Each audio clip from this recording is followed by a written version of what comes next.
All right. How we feeling? All right, come on. I just flew here last night from Vegas, back home to be here with you, and I'm feeling a little jet lagged, so I'm gonna need a lot of energy. I'm seeing some loud colors. I wanna hear some loud voices. I wanna hear some proud voices. Can we do that? Spectacular. I was gonna say, they're giving you free artisanal coffee. I wanna make sure it's not decaf. So, all right. So my name is Maxx Fenning. As Jenny said, I am the founder and newly executive director of PRISM, which is very, very exciting. We are a proudly youth-led organization that works to expand access to LGBT inclusive education and sexual health resources for young people in South Florida. I want to talk a little bit about the history of Pride and what it means to me and really how we got to where we are today. So on June 28th, 1969, a gay bar in Greenwich Village, New York City was raided by the police. Now, this was not a new phenomenon. Ever since ordinances were passed banning cross-dressing or other forms of public indecency, gay bars in cities across the country were raided on a regular basis. The Stonewall Inn, a very popular gay bar in the backdrop of where we start our story, was partly owned by the mafia, who would give tips whenever the bar was about to be raided so that patrons could hide in the back or avoid coming that night altogether. But on this Saturday evening, they didn't give a tip, and the police came, raided the bar, and started arresting people.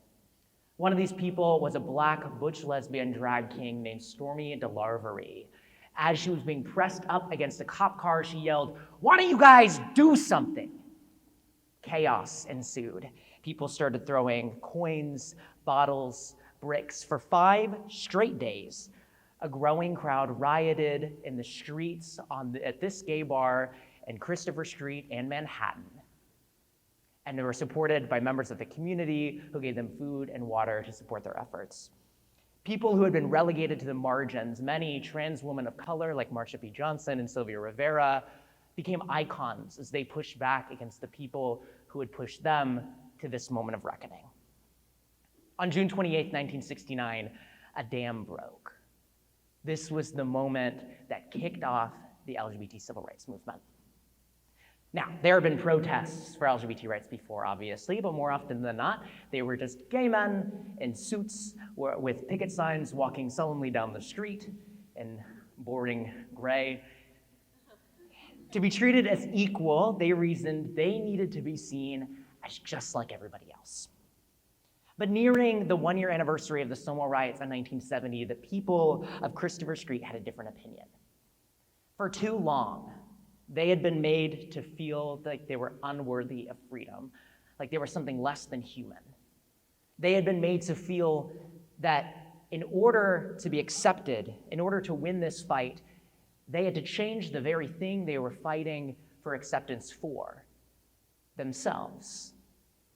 And this felt so antithetical, so contradictory, so backwards, and so instead, the people of Greenwich Village declared June 28, 1970, Christopher Street Liberation Day. In a full show of color, which we unfortunately can't see from the black and white photos, but I'm sure it was absolutely fabulous, they paraded down the streets in their full authenticity. These were their streets, after all. They had been recently liberated, and they were going to make it known. Across the country, and eventually across the world, celebrations like this started popping up in San Francisco, and Los Angeles, and Chicago, and soon almost every major city. Pride, as we know it, had begun. It had become a global phenomenon, but girl, it was just getting started. Let's flash forward a few more years. In 1977, just south of us in Miami-Dade County, a non-discrimination ordinance was passed, protecting people on the basis of sexual orientation. The LGBTQ+ community was over the moon, but a certain woman was very, very unhappy about this. Her name was Anita Bryant. Has anyone here heard of Anita Bryant? Okay, I have some history buffs in the room. She was a pageant winner, a country singer, a spokesperson for Flora Orange Juice, and a raging bigot. So in the face of this moral blight of gay people being able to eat at restaurants or ride the bus or whatever, she decided to begin her next crusade, the Save Our Children campaign. Sounds very familiar in Florida in 2023, I know.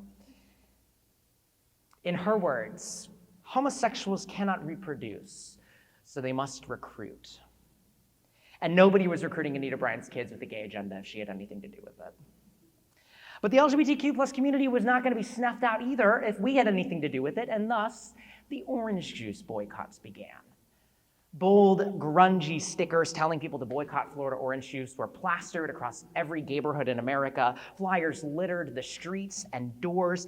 Gay bars started serving Anita Bryant cocktails, which were screwdriver cocktails with apple juice instead of orange juice. And eventually, the bigwigs at Florida orange juice took notice once it hit their bottom line. The queer dollar was in full swing. Anita Bryant was removed as the spokesperson of Florida orange juice. She lost all her record deals, and she hung that pristinely teased and styled head of hair in shame. And as hellbent as she was against the gays recruiting her kids, her granddaughter still wound up marrying her wife in 2021. Unfortunately, Bryant's campaign still worked in the short term. The non-discrimination ordinance was repealed in a vote of 2-1 and wouldn't come back for almost 20 more years. But now, the LGBTQ plus community had really gotten their hands dirty, so Anita Bryant's plan backfired even bigger. She accidentally created the next phase of the LGBT civil rights movement, a national front for the liberation of queer people who were more fired up than ever. And this also birthed the longest standing Pride celebration in the state of Florida that same year, South Florida Pride, which is now known as Pride Fort Lauderdale. The fact of the matter is that we have always been here, and we will always be here. Even as our community becomes a political punching bag, even as we are pummeled with everything they've got, we will smile back bigger, knowing there are that many less teeth in our mouths to get in the way. Even as our teachers are muzzled and our history is reworked to try and say that we benefited from our oppression, we will scrawl our names in ash on the pages of a book so sacrilegious that the powers that be will demand that it be burned, even as boots are placed upon our necks and our vocal cords are cut, even as they scream at the top of their lungs on Fox News or the campaign trail to try and drown out our songs. We will take megaphones to every square inch of asphalt from Christopher Street to the MacArthur Causeway to Lyons Road and turn up the volume on the 2000s Britney track and sing our hearts out. Even as they use every page in their books, even as they do everything they can to pin us down, we will stand up taller with 6-inch heels and a shake-and-go wig and say, "Is that all you got?" Despite it all, in spite of it all, we'll do our thing, and we'll do it with pride. And so today, thinking about the people from the type of history that is apparently too dangerous to be spoken of in a classroom, feeling the shoulders I stand on, I think about what pride means to me. In the spirit of my queer ancestors, with the understanding of the torch passed on to my generation, I understand that I too am here despite and here in spite of it all. In a reality where people will try to strip you of your agency, to pick apart and debate your existence, to suck you down into their gray, monochrome world, we have no other option but to exist in bold technicolor. But my home is on fire. Unfortunately, after over 2 consecutive weeks of record-breaking temperatures, that now means literally on fire. Climate crisis, y'all. But in a state that seeks to do away with people like me, the home I have known almost my entire life is burning. And I feel like I am so desperately trying to put out the blaze with little more than a Dasani water bottle and a prayer. And as we pull from the dredges of this makeshift fire hydrant, the arsonists who started this controlled burn are sitting, waiting with cages saying, "Don't worry about your house.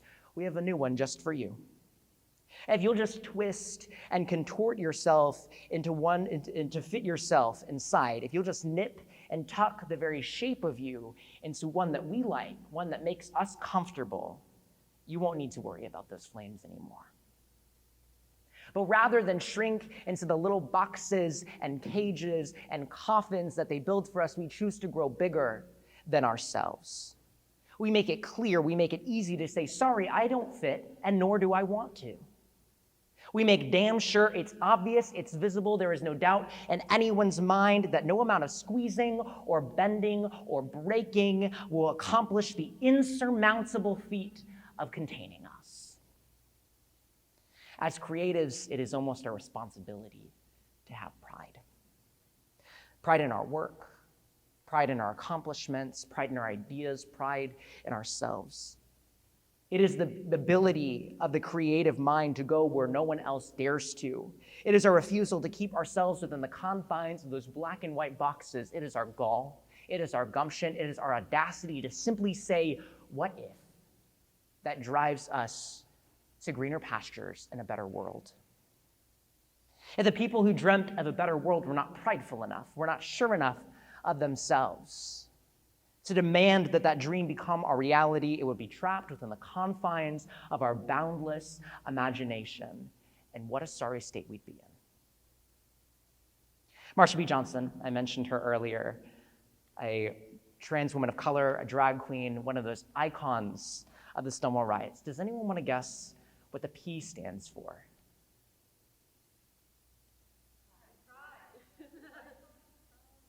No, it doesn't. Well, it's a question she got a lot. Good guesses. I was really leading you in a direction that was not right. It's a question she got a lot,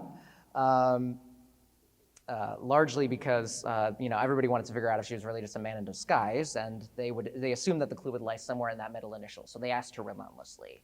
Well, Miss Johnson was always getting into good trouble. She truly could not stay out of it, and so she was arrested several times. And one of those times, a judge asked her that same question that she had heard over and over again. Marsha P. Johnson, what does the P stand for, Miss Johnson? And she responded with the same answer she told everyone who asked her that to try and tear her down, to try and call her identity as a woman into question.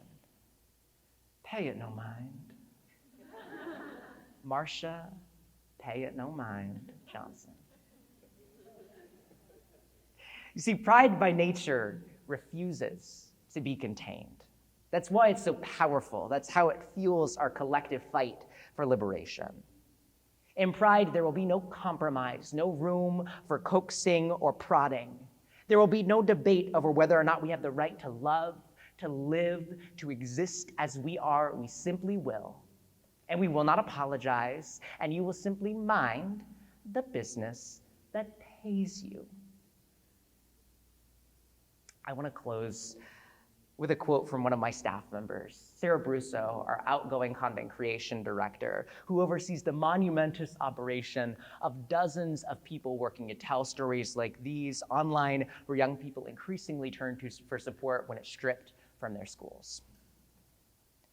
Let's never forget what it means to be proud, to be unapologetically queer in a world, in a state that tries to vilify and demonize us for our very existence. Our joy is their undoing. Our pride is their downfall.